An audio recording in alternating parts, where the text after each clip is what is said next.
നമസ്തേ everyone. നമ്മൾ ഈ nutritional deficiency കൊണ്ട് മെൻ ആൻഡ് വിമൻ നമുക്ക് റീപ്രൊഡക്റ്റീവ് ഹെൽത്തിൽ എന്തെല്ലാം കുറവ് വരുന്നുണ്ടോ നോക്കാം.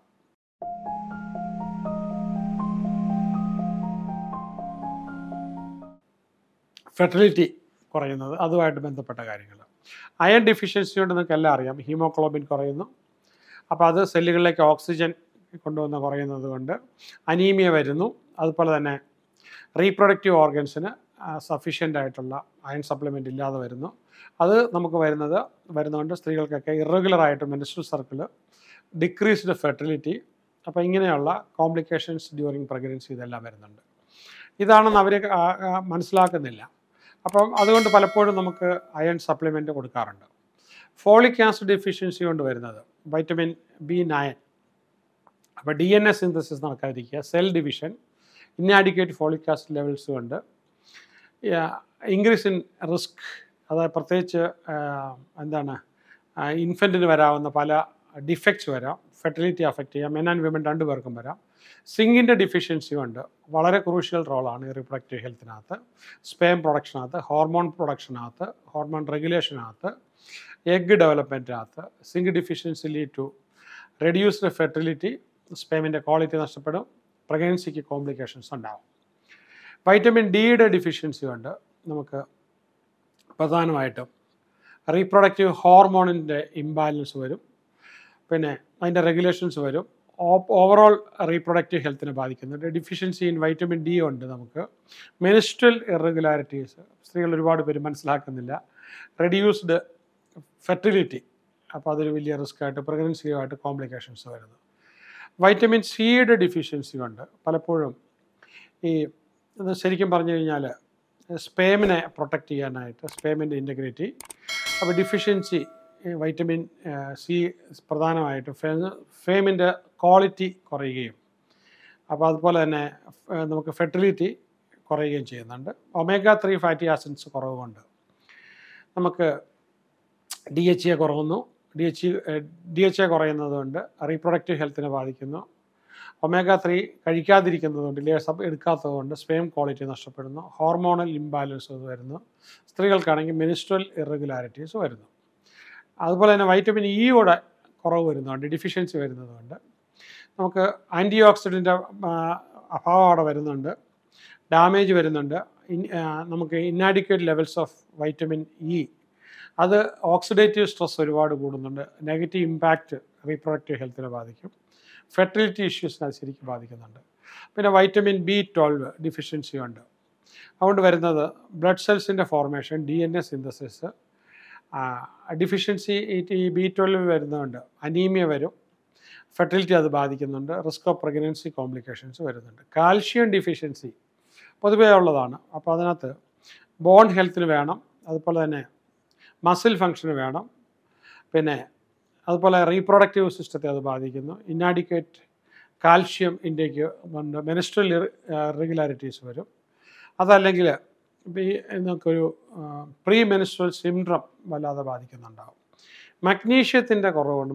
മഗ്നീഷ്യം ഏറ്റവും അത്യാവശ്യമാണ്. ഒരുപാട് പ്രശ്നങ്ങളുണ്ട് മഗ്നീഷ്യം കുറവ് വന്നു കഴിഞ്ഞാൽ. ബയോകെമിക്കൽ പ്രോസസ്സ് ബോഡിയിൽ വരുന്നതിന് ഒത്തിരി അഫക്റ്റഡ് ആണ്. എൻസൈംസിൻ്റെ 300 വിധത്തിൽ അത് ബാധിക്കും.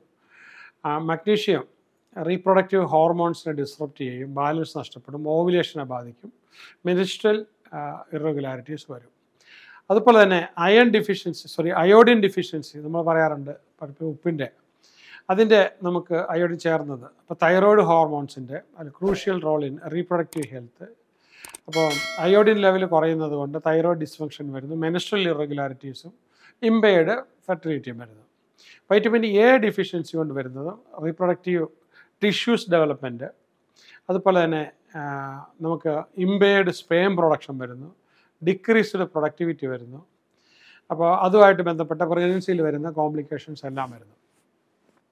omega-6 ഫാറ്റി ആസിഡിന് ഇംബാലൻസ് വരുന്നത് കൊണ്ട് അവിടെ നമുക്ക് വരാവുന്ന അതിൻ്റെ എക്സസീവ് ഇൻടേക്ക് വരുന്നതുകൊണ്ട് പിന്നെ omega-3 കുറഞ്ഞും പോകുന്നു, omega-6 കൂടിയും പോകുന്നു. പലപ്പോഴും അതങ്ങനെയാണ് സംഭവിക്കുന്നത്.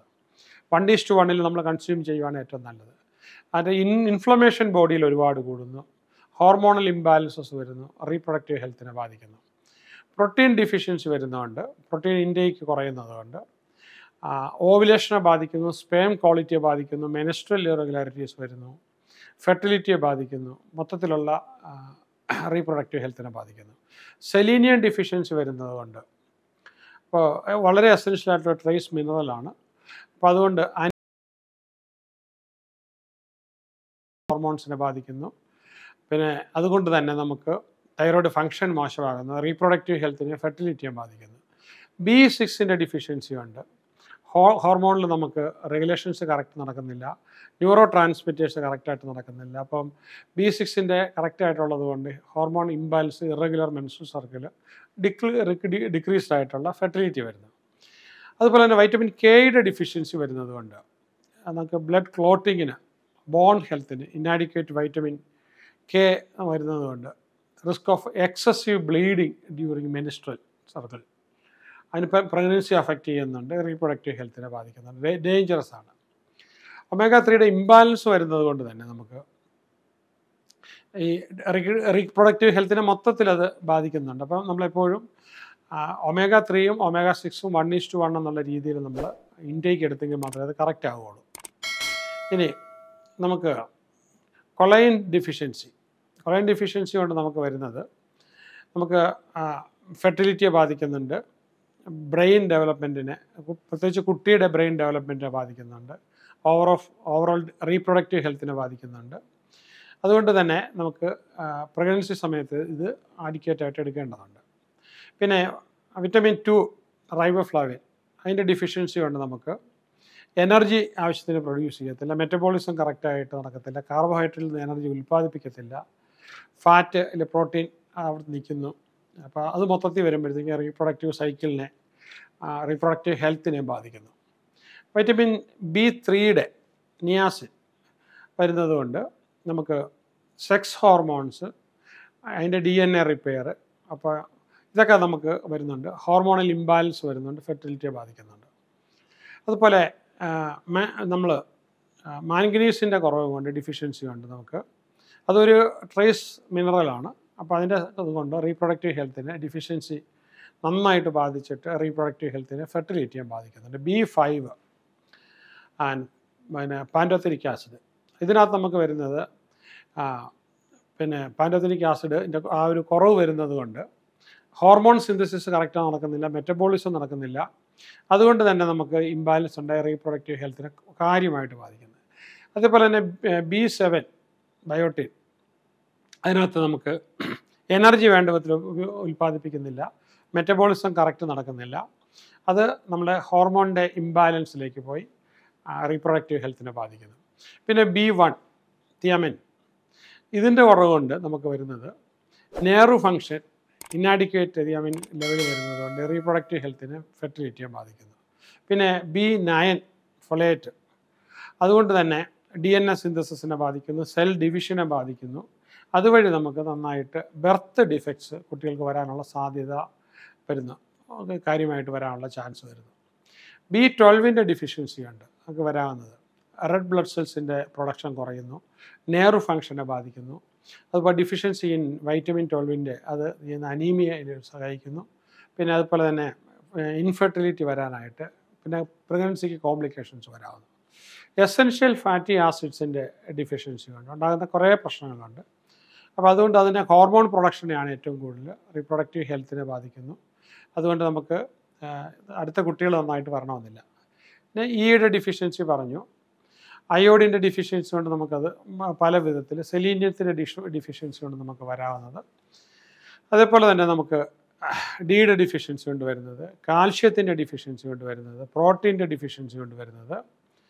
ഇനി നമുക്ക് മറ്റ് ന്യൂട്രീഷണൽ ഡിഫിഷ്യൻസി കൊണ്ടുണ്ടാകുന്ന റീപ്രൊഡക്റ്റീവ് ഫൈബ്രോസിസ് വല്ലാതെ വരുന്നുണ്ട്.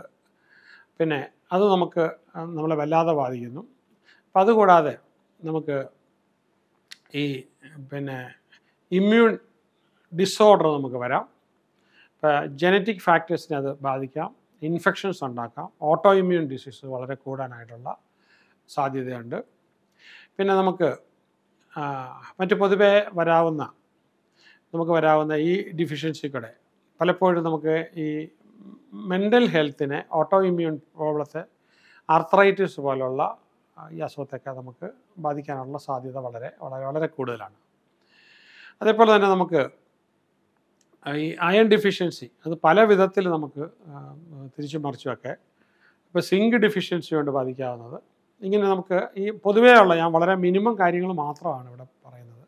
അഡ്വാൻസ്ഡ് ആയിട്ട് എടുത്ത് കഴിയുവാണെങ്കിൽ സെലീനിയം ഡെഫിഷ്യൻസി കൊണ്ട് നമുക്ക് വരാവുന്നത്, പിന്നെ ഇങ്ങനെ പല വൈറ്റമിൻസിൻ്റെയും ഒക്കെ ഡെഫിഷ്യൻസി കൊണ്ട് നമുക്ക് ബേസിക്കായിട്ട് വരാവുന്ന. അപ്പോൾ ഒരു ബേസിക്കായിട്ട് ഈ ഒരു നോളജ് നിങ്ങൾ സഫർ ചെയ്യുന്ന ആൾക്കാർ ഡെവലപ്പ് ചെയ്യണം. കോപ്പർ ഡെഫിഷ്യൻസി കൊണ്ട് വരാവുന്നത്, അത് ശരിക്കും പറഞ്ഞു കഴിഞ്ഞാൽ ഒരു ട്രേസ് മിനറലാണ്, എൻസൈം. അപ്പോൾ അവിടെ നമുക്ക് ആൻറ്റി ഓക്സിഡൻ്റ് ഡിഫെൻസ് കുറയുന്നു, അതുപോലെ നമുക്ക് ഇമ്മ്യൂൺ സിസ്റ്റത്തെ അത് ബാധിക്കുന്നു, പിന്നെ അത് നമുക്ക് ഓട്ടോ ഇമ്മ്യൂൺ ഡിസോർഡേഴ്സിനെ നമുക്ക് ബാധിക്കുന്നു. B5 ഡെഫിഷ്യൻസി നമുക്ക് ബാധിച്ചിട്ട് അതൊരു ബയോകെമിക്കൽ കോംപ്ലിക്കേഷൻസിലേക്ക് ഒത്തിരി പോകാറുണ്ട്. അപ്പോൾ അതുകൊണ്ട് ഓട്ടോ ഇമ്മ്യൂൺ ഡിസീസ് വരാം. എൻസൈംസിൻ്റെ കുറവും കൊണ്ട് നമുക്ക് വരാവുന്നത്.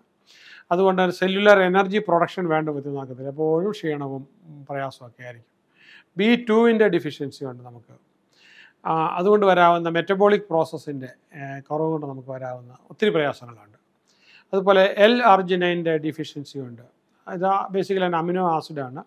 ഇമ്മ്യൂൺ സിസ്റ്റത്തെയും അതുപോലെ തന്നെ റീപ്രൊഡക്റ്റീവ് സിസ്റ്റത്തെയും, നൈട്രിക് ഓക്സൈഡ് വന്നാൽ മാത്രമേ ആ എറക്റ്റൈൽ സിസ്റ്റം പ്രോപ്പർ ആവുകയുള്ളൂ. അപ്പോൾ അതുകൊണ്ട് നമുക്ക് L-അർജിനൈൻ സപ്ലിമെൻ്റ് എടുക്കേണ്ടതായിട്ട് വരുന്നു. പിന്നെ B3 കുറവ് കൊണ്ട് നമുക്ക് വരാവുന്ന പ്രശ്നങ്ങൾ, മാഗ്നീസ് ഞാൻ നേരത്തെ പറഞ്ഞാണ്, അതുകൊണ്ട് നമുക്ക് വരാവുന്ന പ്രശ്നങ്ങൾ. പിന്നെ ഈ ഡെഫിഷ്യൻസി കൊണ്ട് വരാവുന്ന നമുക്ക് ഹൈപ്പർ ടെൻഷൻ ഉണ്ടാകാം. ഗ്രാജുവലി അത് മറ്റ് പല ഡിസീസിലേക്ക് നമ്മളെ നയിക്കാനായിട്ട് ചാൻസ് ഉണ്ട്. പിന്നെ നമുക്കത് പതിയെ പതിയെ ബ്ലഡ് പ്രഷറായിട്ട് മാറുക, ഫാമിലി ഹിസ്റ്ററി അതായിട്ട് മാറുക, ലൈഫ് സ്റ്റൈൽ ഡിസീസായിട്ടത് മാറുക. പിന്നെ അത് നമുക്ക് ഒബേസിറ്റിക്കകത്ത് ഏറ്റവും വലിയൊരു പ്രശ്നം നമുക്ക് ഈ ഭാഗത്ത് പ്രധാനമായിട്ടും വയറിൻ്റെ ചുറ്റുമുള്ള ഫാറ്റ് കുറേ കൂടി കഴിയുമ്പം ഈ ഫാറ്റ് അത് അങ്ങനെ പിടിച്ചു നിന്നിട്ട് അകത്തുള്ള ഓർഗൻസിനെല്ലാം ഇത് പ്രഷർ ചെയ്യും. അവിടെ ഒരു പരിധി കൂടുതൽ പ്രഷറായി കഴിയുമ്പോഴത്തേക്കും നമുക്ക് ആദ്യം വരാൻ തുടങ്ങുന്നത് ഡയബറ്റീസ് ആയിരിക്കും. ഡയബറ്റീസിൻ്റെ സിംറ്റംസ് കാണിക്കും. വീണ്ടും പ്രഷർ കൂടുമ്പോഴത്തേക്കും നമുക്ക് എന്ത് വരും? ഹൈപ്പർ ടെൻഷൻ കാണിക്കാനായിട്ട് തുടങ്ങും. വീണ്ടും പ്രഷർ കൂടുമ്പോഴത്തേക്കും നമുക്കത് ഹാർട്ട് അറ്റാക്ക് ആയിട്ട് മാറും. പിന്നെ വീണ്ടും പ്രഷർ കൂടുമ്പോഴത്തേക്കും നമുക്ക് കിഡ്നിയുടെ പ്രോബ്ലം വരും. അപ്പോൾ നമുക്ക് തടി കൂടുന്നതിനെക്കുറിച്ച് നമ്മൾ ചിന്തിക്കുന്നില്ലെങ്കിലും ഈ തടി കൂടുന്നത് കൊണ്ട് നമുക്ക് വരാവുന്ന കുറേ എന്ന് പറഞ്ഞാൽ ഇൻറ്റേർണൽ ഓർഗൻസ് എല്ലാം കംപ്രസ് ചെയ്ത് ഇതിൻ്റെ ഫങ്ഷൻ കറക്റ്റായിട്ട് നടക്കാൻ പറ്റാതാകുന്നതുകൊണ്ട് നമുക്ക് വരാകുന്ന ഒരുപാട് ഇഷ്യൂസ് വരുന്നുണ്ട്. ഇപ്പോൾ കിഡ്നി ഡിസീസിലേക്ക് അത് പോകും, ഹൈപ്പർ ടെൻഷനിലേക്ക് പോകും, ഹോർമോൺ ഡിസോർഡറിലേക്ക് പോകും. പിന്നെ നമുക്ക് ശരിക്കും പറഞ്ഞാൽ ജീവിതത്തിൻ്റെ ക്വാളിറ്റി നമുക്ക് ഒരുപാട് നഷ്ടപ്പെടും. അപ്പോൾ അത് സ്ലീപ്പിനെ ബാധിക്കും, പിന്നെ ക്രോണിക് കണ്ടീഷൻസിനെ ബാധിക്കും. നമുക്കിതൊക്കെ ലൈഫ് സ്റ്റൈൽ ഫാക്ടേഴ്സ് ആണെന്ന് പറയുന്നത്. പക്ഷെ നമുക്ക് ഈസി ആയിട്ട് ചെയ്യാമെന്ന് പറഞ്ഞാൽ ഫുഡ് ഇൻടേക്ക് ആവശ്യത്തിന് മാത്രം എടുക്കുക, ഒട്ടും കൂടാതിരിക്കുക. പിന്നെ നമുക്ക് ചെയ്യാൻ പറ്റുന്നത്, അപ്പോൾ ഞാൻ റെക്കമെൻഡ് ചെയ്യുന്നത് 200 ml ഫുഡാണ് ഒരു നേരം, അതിൽ കൂടി പോകരുത്. അതിൻ്റെ കൂട്ടത്തിൽ നമുക്ക് ഏറ്റവും എസെൻഷ്യൽ ആയിട്ടുള്ള സപ്ലിമെൻറ്റും കൂടി എടുക്കുക. പിന്നെ എക്സസീവ് സോഡിയം ഇൻടേക്ക് വരുന്നതുകൊണ്ട് BP വീണ്ടും നമുക്ക് ഉപ്പ് കൂട്ടിയെടുക്കുന്നുണ്ട്. പിന്നെ ലോസ് സോഡിയം ഇൻടേക്ക് കൊണ്ട് വരാവുന്ന പ്രശ്നം, ഇങ്ങനെ പിന്നെ എക്സസീവായിട്ട് ആൽക്കഹോൾ കൺസംഷൻ കൊണ്ട് നമുക്ക് വരാവുന്ന പ്രശ്നം, അതെല്ലാം ഇവിടെ വന്നാണ് കൂടുതൽ അടിയുന്നത്. സ്മോക്കിംഗ് കൊണ്ട് വരാവുന്ന പ്രശ്നങ്ങൾ, പിന്നെ മറ്റ് ലൈഫ് സ്റ്റൈൽ നമ്മൾ അനങ്ങാതിരിക്കുന്നത് കൊണ്ടുള്ള, പിന്നെ അത് കൂടാതെ എപ്പോഴും സ്ട്രെസ്സ് നേരിട്ടുകൊണ്ടിരിക്കുമ്പോൾ അതിൻ്റെ കെമിക്കൽസ് ബോഡിയിൽ ബ്ലഡിൽ അലിഞ്ഞ് ശരീരം മുഴുവനും പരന്ന്, പിന്നെ ചില ജനറ്റിക് ഫാക്ടേഴ്സ്, ചില ജനറ്റിക് ഹിസ്റ്ററി ഉണ്ട്. പിന്നെ നമ്മൾ അങ്ങനെ ഒരു ക്രോണിക് കണ്ടീഷൻസിലേക്ക് നമ്മൾ പോവുമായിരിക്കും. അപ്പോൾ ഇതിനെല്ലാം നമ്മൾ നോക്കുമ്പോഴത്തേക്കും ഈ വൈറ്റമിൻസ്, മിനറൽസ്, അതിൻ്റെ ഡിഫിഷ്യൻസി, അപ്പോൾ നിങ്ങൾ ഓരോ ഇതിനും നിങ്ങൾ പഠിച്ചെടുത്ത് നോക്കാം. അപ്പോൾ ഇതിന് സപ്പോർട്ട് ചെയ്യാൻ വേണ്ടിയിട്ടാണ് ഞാനൊരു മിഷനായിട്ട് എടുത്തുകൊണ്ടാണ് ലൈഫ് ലൈനിലെ സ്റ്റുഡൻസിൻ്റെ എന്ന് പറഞ്ഞാൽ ബിസിനസ് സ്റ്റുഡൻസ് ആണ് കേട്ടോ, അവരുടെ സഹായത്തോടു കൂടി ഞാൻ കോഴിക്കോട് ഒരു സെൻറ്റർ കൊണ്ടുവന്നു. ഇനിയിപ്പോൾ അത് ട്രിവാൻഡ്രത്തും കൊച്ചിയിലും തൃശ്ശൂരൊക്കെ കൊണ്ടുവരാനായിട്ട് ശ്രമിക്കുന്നുണ്ട്. അപ്പം നിങ്ങൾക്കത് ഒരിക്കലും അതെടുത്ത് ബോധ്യപ്പെട്ടതിന് ശേഷം വേണം നിങ്ങൾ വഴി, കാരണം നിങ്ങൾ അസുഖം ഇല്ലാതായതിനു ശേഷമാണല്ലോ നാട്ടുകാരെ നമുക്ക് ഹെൽപ്പ് ചെയ്യാനായിട്ട്. അപ്പോൾ ഇതിൽ നമുക്ക് കുറച്ചുകൂടെ പഠിക്കാനായിട്ടും ഡോക്ടേഴ്സിനെ നമുക്ക് നിങ്ങളുടെ ബ്ലഡ് ചെക്ക് ചെയ്ത് ഡോക്ടേഴ്സിനെ കൊണ്ട് റെക്കമെൻഡ് ചെയ്യിച്ച് നമുക്ക് സപ്ലിമെൻ്റൊക്കെ എടുക്കണമെങ്കിൽ ഇതിൽ കാണുന്ന നമ്പറിൽ കോൺടാക്റ്റ് ചെയ്താൽ മതി. നേരെ നമ്മുടെ കാലിക്കറ്റുള്ള ന്യൂട്രീഷൻ തെറാപ്പി സെൻ്ററിലായിരിക്കും. MBBS കഴിഞ്ഞ മെഡിക്കൽ ഡോക്ടർ തന്നെയാണ്. ന്യൂട്രീഷൻ്റെ മേഖലയിൽ പ്രത്യേക അറിവുള്ള ആളായതുകൊണ്ട് ആ രീതിയിൽ നമ്മളെ അഡ്വൈസ് ചെയ്യുന്നതായിരിക്കും. നിങ്ങൾക്ക് ഹെൽത്തി ലൈഫ് ഉണ്ടാകട്ടെ. All the best.